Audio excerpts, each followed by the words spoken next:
Cold feet just need thicker socks, right? Wrong. In fact, that might be one of the reasons why your feet are getting cold in the first place. In this video, I'm going to go over some tips and tricks that are going to help keep your feet warm when the mercury drops. So keeping your feet warm has a lot to do with just keeping yourself warm in general. Now, I'm not going to spend a lot of time on this, but I feel like I need to cover it just because it is so important.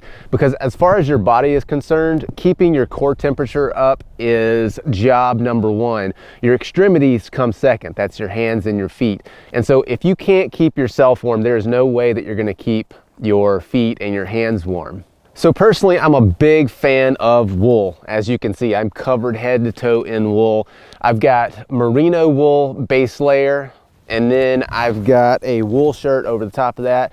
And then on top of that is my outer layer. I've got a heavy wool pullover.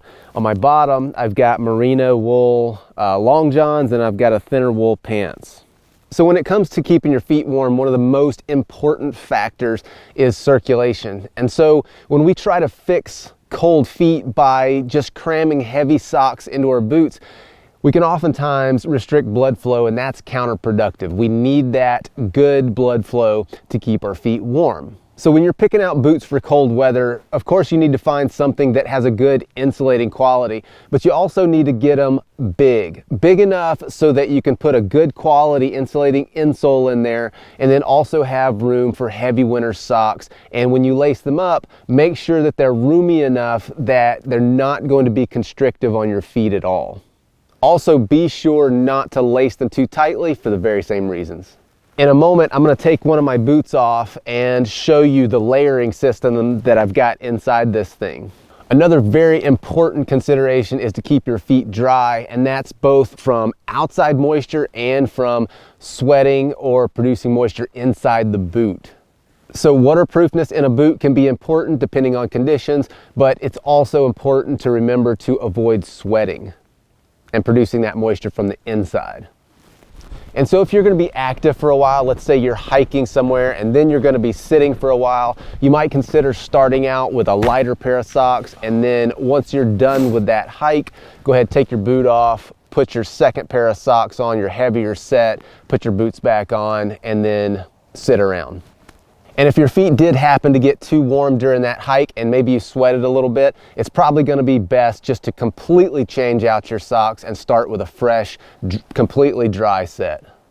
I like for my winter boots to have a removable liner, because if your feet do get a little damp, having the ability to remove that liner is going to make the drying of the boots much quicker and easier. So in the evening when you get home from hiking or hunting or whatever you're doing, go ahead and take those insoles out, let them dry, and the next day you'll have perfectly dry boots. All right, let's talk about socks. So I think it pretty much goes without saying that cotton is out. I don't wear cotton socks ever, not even in the summertime. Cotton socks have a tendency to get damp and lose any loft that they have, and that can lead to hot spots and blisters. And they just don't insulate very well. In the wintertime, I often carry two pair of socks. One lighter weight, like a hiking sock, and then a heavier, taller knee sock that's gonna go over my calf. And that's gonna help keep that blood warm as it travels through my lower leg on the way to my foot.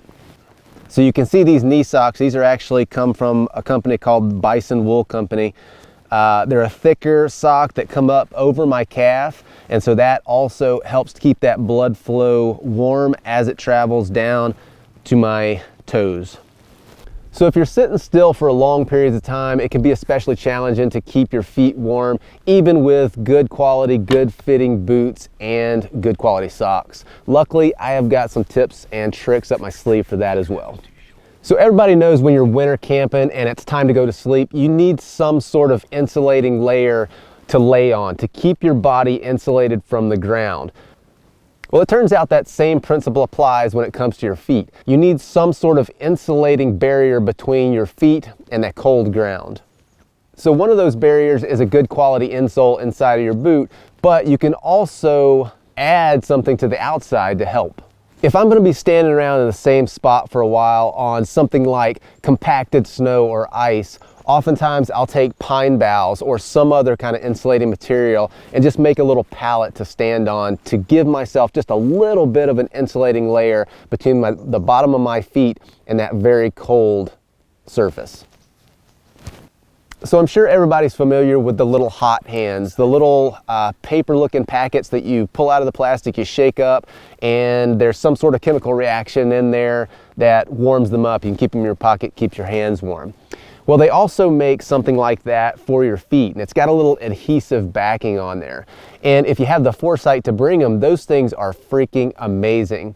So on the package it says up to 8 hours of heat. I'm not sure what that really means. In my experience, it's more like maybe 2 hours or so.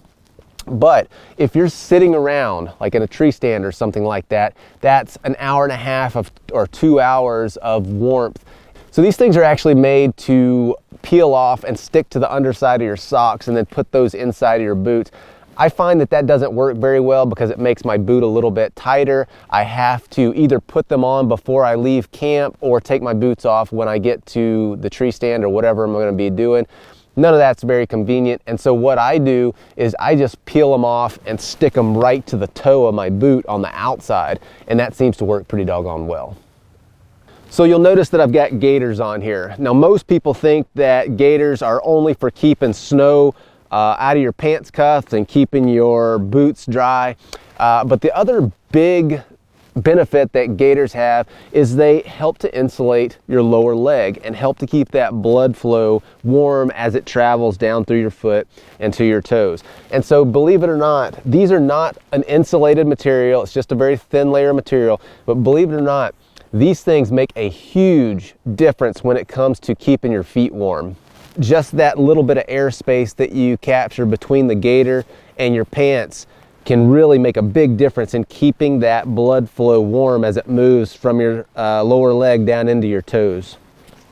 All right guys, so just to summarize everything I've talked about, job number one is to keep your core warm. Once you keep your core warm, then your body can start producing heat for your extremities. Make sure that your boots aren't too tight and that you've got good circulation and good blood flow through your feet. Make sure that your feet are dry. Dry socks, dry boots. You need a good quality insulating insole. You need good quality socks, dry socks, wool socks. Insulate under your feet. That's both with an insole and if you're going to be standing around on compacted snow or ice, some sort of boughs or other insulating material really helps. Adhesive back foot warmers are great, and then also gaiters to help keep that blood flow warm on its way to your toes. So here's my layering system for my feet. First, I've got my mid-weight merino long johns. Then I've got my heavier winter sock, wool sock, that goes up over my calf. So I've got a heavy felted wool insole.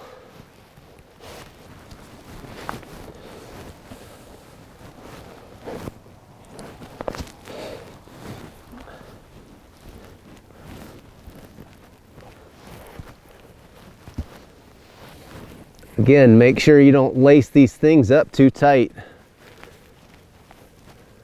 Kind of defeats the purpose if you lace them too tight. And then finally, my gaiters.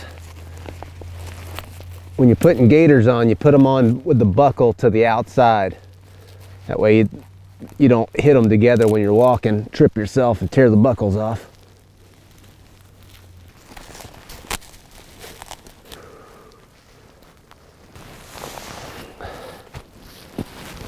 All right, folks, that's all I've got for you on this video. I hope you picked up some little tips and tricks that are going to make your outdoor adventures much more enjoyable this winter. So get out there, enjoy the outdoors, and we'll see you next time.